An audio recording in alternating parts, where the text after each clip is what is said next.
DPRD Kabupaten Ogan Ilir akan menganggarkan dana talangan untuk mengatasi inflasi yang terjadi akibat kenaikan harga bahan bakar minyak di Kabupaten Ogan Ilir.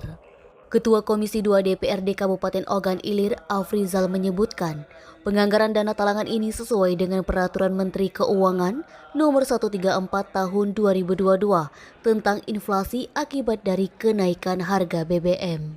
Menurut legislator dari Partai Nasdem ini, di dalam PMK 134 tersebut sudah diatur bahwa dari dana bagi hasil dan dana alokasi umum pada triwulan keempat wajib mengalokasikan 2% untuk menanggulangi inflasi akibat kenaikan harga BBM.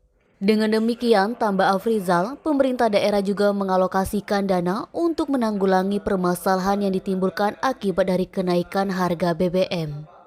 Terkait dengan PMK 134 2022 ya, itu tentang salah satunya adalah untuk menanggulangi inflasi akibat dari kenaikan harga minyak.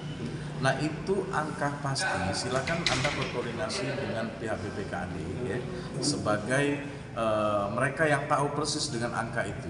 Tetapi di dalam PMK 134 itu diatur bahwa 2% dari DBH dan dana alokasi umum atau DAU pada triwulan keempat wajib dialokasikan sebesar 2% untuk penanggulangan inflasi akibat dari kenaikan. Ditegaskan Afrizal, alokasi dana talangan sebesar 2% dari DBH dan DAU tidak akan mengganggu jalannya pembangunan infrastruktur di Kabupaten Ogan Ilir. Karena dana tersebut merupakan transferan dari pemerintah pusat. Eti, Sumeko TV melaporkan.